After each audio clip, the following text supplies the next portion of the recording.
दोस्तों, अगर आप किसी सैलरीड एम्प्लॉई हो, चाहे वो गवर्नमेंट सेक्टर का हो या फिर प्राइवेट सेक्टर का सैलरीड एम्प्लॉई हो, तो ये वीडियो आपके लिए बहुत ही इम्पोर्टेंट है। इसीलिए बोल रहा हूँ कि आप एज ए सैलरीड एम्प्लॉई एक वर्ड को सब लोग सुने ही होंगे, जो कि है TDS। TDS इसीलिए बहुत मतलब फैमिलियर है सबके पास, क्योंकि सब लोग देखे होंगे कि आपका जो सैलरी स्लिप आता है उसमें ये टर्म रहता है कि जब भी आपको सैलरी मिलता है उसमें से कंपनी या फिर गवर्नमेंट जो सैलरी स्लिप देता है उसमें TDS डिडक्शन होता है। तो TDS क्या है ना कि टैक्स डिडक्टेड एट सोर्स। तो आज का वीडियो में हम TDS क्या होता है, TDS का कैलकुलेशन कैसे किया जाता है, इसके बारे में थोड़ा बातचीत करेंगे। और जो इस साल का जो नया 2025 का जो बजट आया है उसमें क्या क्या चेंजेस आया है, क्या सुधार किया गया है TDS कैलकुलेशन में, इसके बारे में भी डिटेल्स में बातचीत करेंगे, ताकि ये आपको चुनने में सुविधा होगा कि आप न्यू टैक्स रिजिम में रहना चाहते हैं कि ओल्ड टैक्स रिजिम में रहना चाहते हैं। इस वीडियो को देखने के बाद आपको थोड़ा सा जानकारी इसके बारे में मिल जाएगा। तो वीडियो को थोड़ा पूरा देखिएगा लास्ट तक बिना स्किप किए, ताकि आपको TDS के बारे में पूरा जानकारी मिल जाएगा। नमस्कार दोस्तों, इजी इन्वेस्टमेंट सीक्रेट चैनल में आप सबका स्वागत है। आज का जो वीडियो है वो TDS कैलकुलेशन कैसे किया जाता है, और जो नया टैक्स सिस्टम चालू हुआ इस लास्ट बजट में उसमें क्या TDS डिडक्शन में चेंजेस आया है, उसके बारे में हम लोग बातचीत करेंगे।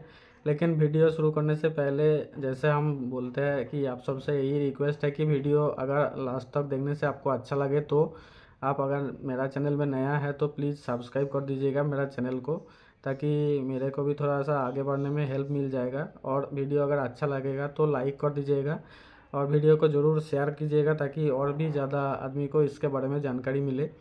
तो चलिए वीडियो को शुरू करता है। तो वीडियो शुरू करने का पहले मैं जैसे बोल रहा था कि TDS क्या होता है ना कि टैक्स डिडक्टेड एट सोर्स, मतलब आप कोई भी इंस्टीट्यूशन में, चाहे वो गवर्नमेंट इंस्टीट्यूशन हो या फिर प्राइवेट इंस्टीट्यूशन हो, उसमें एज ए सैलरीड एम्प्लॉई नौकरी कर रहा है और आपको आपका मंथ का एंड में कुछ सैलरी मिल रहा है और उसका सैलरी स्लिप भी मिल रहा है। तो आप लोग देखिएगा कि जैसे मैं एक salary slip as a example आपको दिखा रहा हूँ, उसमें देखिएगा कि एक टर्म रहता है कि TDS डिडक्शन, जो डायरेक्ट अपना एम्प्लॉयर, चाहे वो गवर्नमेंट हो या प्राइवेट कोई कंपनी हो, वो पहले से ही आपका TDS डिडक्शन करके एक सर्टेन अमाउंट कुछ कैलकुलेट करके काट देता है। तो वो कैसे कैलकुलेट होता है वही का बातचीत हम लोग करेंगे। तो उसके पहले अभी जो लास्ट बजट में डिक्लेरेशन दिया गया है, जो लोग न्यू टैक्स रिजिम में रहेंगे तो उनको ये बोला गया है कि आपका जो फिनंशियल ईयर शुरू हो रहा है, मतलब जैसा अप्रैल से शुरू हो रहा है, तो अप्रैल महीना में आपको अपना एम्प्लॉयर को ये अपना जो इनकम टैक्स डिक्लेरेशन सबमिट करने का है। तो ये वीडियो इक्वली एम्प्लॉई और एम्प्लॉयर दोनों के लिए ही इम्पोर्टेंट है, ताकि आप लोगों को ये जानना ज़रूरी है कि आपको अपना इनकम टैक्स डिक्लेरेशन कैसे कैसे भरना होता है और उसमें क्या क्या भरना पड़ता है। तो income tax declaration basically year का शुरुआत में ही आपको डिक्लेयर कर देना है अपना एम्प्लॉयर को। उस हिसाब से अपना जो एम्प्लॉयर है वो उसको काउंट करेगा करके उस हिसाब से आपका जो एस्टिमेटेड इनकम है उसको अगेंस्ट में कितना टैक्स का डिडक्ट हो सकता है उसको कैलकुलेट करके वो हर महीना का हिसाब से वो TDS आपका डिडक्ट करेगा। तो इनकम टैक्स डिक्लेरेशन में बेसिकली क्या क्या देना पड़ता है ना, आप पहले आपको सिलेक्ट करना पड़ेगा कि आप कौन सा टैक्स रिजिम में रहना चाहता है, ओल्ड टैक्स रिजिम में या फिर न्यू टैक्स रिजिम में। अगर सपोज उस टाइम में डिक्लेरेशन भरने का टाइम में कोई भी एम्प्लॉई ये डिक्लेरेशन ना दे रहा है या फिर भूल गया है कि कौन सा टैक्स रिजिम आपको सिलेक्ट करना है, तो आपका जो टैक्स रिजिम है by default new tax regime में आ जाएगा। क्योंकि ये जो लास्ट बजट है इसके बाद जो न्यू टैक्स रिजिम है इसको डिफ़ॉल्ट टैक्स रिजिम बना दिया गया है। तो आप अगर टैक्स डिक्लेरेशन भरने का टाइम में रीजन सेट करना भूल गया तो आप by default new tax regime के अंडर में आ जाएंगे। तो उसके बाद क्या देना पड़ता है ना, details of income from other sources, क्योंकि आपका जो सैलरीड इनकम है वो तो ऑलरेडी डिटेल्स एम्प्लॉयर को पता है। इसके बावजूद अगर आप दूसरा किसी जगह से इनकम कर रहा है, जैसे इंटरेस्ट इनकम, ये सब को भी डिक्लेरेशन में देना पड़ता है। उसके बाद आता है कि details of home loan interest. आप अगर किसी मतलब घर खरीदने के लिए होम लोन लिए हैं, लेकिन इसमें भी एक क्लॉज है, ये जान के रखिए कि ये होम लोन इंटरेस्ट तो अभी कैलकुलेट होगा, मतलब डिडक्शन में दिया जाएगा, जबकि आप अगर होम लोन लेके वो जो रूम लिया है उसको रेंट पे देंगे तभी ये होम लोन का इंटरेस्ट जो है वो आप शो करा पाएंगे। तो ये भी एक डिडक्शन इनकम टैक्स डिक्लेरेशन में शो करना पड़ता है कि होम लोन इंटरेस्ट। उसके बाद आता है डिटेल्स ऑफ इन्वेस्टमेंट। आप मान लीजिए शेयर मार्केट, म्यूचुअल फंड या फिर कोई भी जगह में कुछ इन्वेस्टमेंट किया है तो उसका इन्वेस्टमेंट डिटेल्स भी आपको शो करना पड़ता है। इसके बाद आता है कि आपको जो बैंक से इंटरेस्ट मिला है उसको भी आपको एस्टिमेटेड अमाउंट शो करना पड़ता है, ताकि ये भी आपका इनकम टैक्स डिडक्शन के में डिडक्ट हो सके। और इसके बाद न्यू जो नया लास्ट बजट में और एक स्लैब ऐड किया गया है वो है टीसीएस डिडक्शन। टीसीएस डिडक्शन क्या है ना, मान लीजिए आप फॉरेन कंट्री में किसी को कुछ पैसे भेजे हैं या फिर कुछ लग्जरियस आइटम जैसा कार ये सब खरीदा है। मान लीजिए 10 लाख का ऊपर वाला महंगा कार आप खरीदे हैं, तो उसके ऊपर में flat 1% as a TCS tax लिया जाता है। वो टीसीएस अगर आप लग रहा है कि आपको लेना है तो आप मतलब एडवांस में उसको जब एम्प्लॉयर को टीडीएस का डिक्लेरेशन भरते हैं तो उसमें आप शो कर सकते हैं कि मैं मेरा ये एज ए टीसीएस काटा है 1%। मान लीजिए 1 लाख का मतलब आपका जो 10 लाख का कार है उसका 1% काटा है, मतलब लगभग हो गया 10,000 रुपया। तो ये वाला आप 10 लाख का 1% मतलब 10,000 रुपया, ये आप टीसीएस डिक्लेरेशन दिखा सकता है, ताकि आपका जो अल्टीमेट टीडीएस डिक्लेरेशन में ये वाला अमाउंट डिडक्ट हो जाएगा। मान लीजिए आपका टोटल टीडीएस साल भर का आ रहा है 1 लाख रुपया, उसमें आपको मतलब एम्प्लॉयर 12 से डिवाइड करके जितना होता है उसके हिसाब से हर महीना काटेगा। लेकिन अब अगर आप टीसीएस में 10,000 रुपया दिखा देता है तो वो 1 लाख से माइनस होकर आ जाएगा। अल्टीमेटली आपका टीडीएस जो बनेगा ईयर का वो 90,000 बनेगा। तो ये एक सुविधा हो गया आपका। तो अभी चलता है इसको टोटल डिटेल्स में देख लेता है कि इस वाला नया बजट में क्या सुविधा मिला है और कौन सा टैक्स रिजम अच्छा है, न्यू टैक्स रिजम या ओल्ड टैक्स रिजम। अभी का जो लास्ट बजट है इसमें लिटरली जो अपना जो फिनेंस मिनिस्टर किए है कि ज़्यादा से ज़्यादा आदमी ताकि न्यू टैक्स रिजिम में आ सके, इसके लिए सब कुछ जो चेंजेस किया है वो न्यू टैक्स रिजिम में किया है। ओल्ड टैक्स रिजिम को लगभग अनचेंज रखा है। तो न्यू टैक्स रिजिम में क्या चेंजेस किया है ना कि अप टू 12 लाख तक जो ईयरली इनकम है वो टैक्स फ्री कर दिया है। तो पहले देख लेता है कि अभी का जो न्यू टैक्स रिजिम का जो टैक्स स्लैब है वो कैसे है। उसमें भी टैक्स स्लैब में चेंजेस लाया है, जैसे कि 0 से 4 लाख तक वो सबके लिए है, ये टैक्स नील है, मतलब 0 है।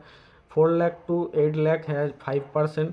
जो उसके बाद जो आता है कि 8 लाख से 12 लाख हो गया 10%। 12 लाख से ऊपर होगा तो 12 लाख से 16 लाख आ जाएगा 15%। ऐसा करके टैक्स स्लैब में डिवाइड किया है। तो मान लीजिए आपका इनकम अगर 12 लाख पर ईयर आता है तो आपका 0 से 4 लाख तक हो गया 0, मतलब कुछ भी टैक्स नहीं देना पड़ेगा। तो 4 लाख टू 8 लाख 5% मतलब वो आता है कैलकुलेट करके 20,000 रुपया। और जो 8 लाख टू 12 लाख आता है उसका आता है 10%, मतलब इसका आता है 4 लाख का 10% मतलब 40,000 रुपया। तो अल्टीमेट अगर आपका इनकम 12 लाख हुआ तो आपको देना का पे करना पड़ेगा 60,000। लेकिन हम पहले बोला था कि 12 लाख तक का इनकम में कोई टैक्स नहीं देना है। तो इसमें क्या आता है कि जो इनकम न्यू टैक्स इनकम का जो आईटीआर का जो 87A सेक्शन है इसके अगेंस्ट में आप इसको क्लेम कर सकता है, ताकि ये जो 60,000 टैक्स है ये आपको रिबेट मिल जाए। ठीक है, तो ये वाला करने से आपको अल्टीमेटली कोई भी टैक्स देना नहीं पड़ेगा। और आपको जो ये वीडियो का शुरुआत में बोला था कि एम्प्लॉयर आपका टीडीएस कैलकुलेट कर सकता है, तो उसके लिए भी कुछ धारा तो रहेगा ना। तो वो आपका जो एम्प्लॉयर है वो सेक्शन 192 का अंदर में एम्प्लॉयर आपका जो एलिजिबल बनता है कि आपका जो इनकम है उसका ऊपर वो टीडीएस कैलकुलेट कर सकता है, मतलब टीडीएस डिडक्शन वो पहले से कर लेता है, इसीलिए ताकि अल्टीमेटली आपका ही सुविधा हो कि मतलब साल का लास्ट में एट ए टाइम आपका टैक्स बर्डन ज़्यादा नहीं पड़े। हर महीना कुछ कुछ करके टैक्स डिडक्ट हो जाएगा, तो अल्टीमेटली आपको एट ए टाइम ज़्यादा अमाउंट टैक्स देना नहीं पड़ेगा। तो हम कहाँ तक आया था ना कि 12 लाख तक आपका कैसे पूरा टैक्स रिबेट हो जा रहा है। इसके बाद भी नया जो लास्ट बजट है उसमें और एक सुविधा दिया गया है, ताकि वो है कि स्टैंडर्ड डिडक्शन पिछला टैक्स रिजम में भी था, जो था कि 50,000 रुपीज़। ये सिर्फ और सिर्फ जो सैलरीड एम्प्लॉई है उसको ये बेनिफिट दिया जाता है, ना कि कोई भी आप बिजनेस कर रहा है या फिर कुछ भी अदर इनकम सोर्स है तो उसको ये बेनिफिट मिलता नहीं है। ये बेनिफिट सिर्फ सैलरीड एम्प्लॉय के लिए है, इसीलिए हम बार बार बोल रहे हैं कि ये बोथ एम्प्लॉई और एम्प्लॉयर दोनों के लिए ये वीडियो इम्पोर्टेंट है, ताकि एम्प्लॉई को जैसा टीडीएस में ये शो करना पड़ता है, एम्प्लॉयर का भी उसको काउंटिंग करना पड़ता है ना, ताकि आप एक इंस्टीट्यूशन का एम्प्लॉयर है और आपका अंडर में एक सैलरीड एम्प्लॉई है, या फिर आप एम्प्लॉई से रिटायरमेंट होकर पेंशनर है, तो दोनों को जो ये टीडीएस कैलकुलेट करना भी आपका एक जिम्मेदारी बनता है। तो ये जो बेनिफिट है स्टैंडर्ड डिडक्शन का, ये सिर्फ सैलरीड एम्प्लॉय के लिए लागू होता है। और ओल्ड टैक्स रिजम में ये स्टैंडर्ड डिडक्शन का अमाउंट था 50,000, और जो न्यू टैक्स रिजम बना है उसमें ये बढ़ा के कर दिया गया 75,000, जो कि 25,000 का सीधा सीधी फ़ायदा हो गया। तो मान लीजिए अभी का टोटल कैलकुलेशन क्या हुआ, 12 लाख तक का आप 87 ए सेक्शन में आप टैक्स रिबेट 60,000 दिखा सकता है। इसके बाद आबार आपका 75,000 हो गया स्टैंडर्ड डिडक्शन। तो मान लीजिए आपका ईयरली इनकम 12,75,000 है, तो पहले आपका उससे 75,000 स्टैंडर्ड डिडक्शन डिडक्ट हो जाएगा, तो आपका अल्टीमेट टैक्सेबल इनकम बन जाएगा 12 लाख, और 12 लाख तक का जो 60,000 टैक्स रिबेट बन जाने से वो अल्टीमेटली जीरो हो जाएगा। लेकिन यहाँ पर कुछ ट्विस्ट है। मान लीजिए आपका टोटल सैलरी हो गया 13 लाख रुपया पर ईयर, तो 13 लाख और 12,75,000 दोनों में डिफरेंस कितना आ रहा है ना, सिर्फ 25,000 रुपया का डिफरेंस आ रहा है।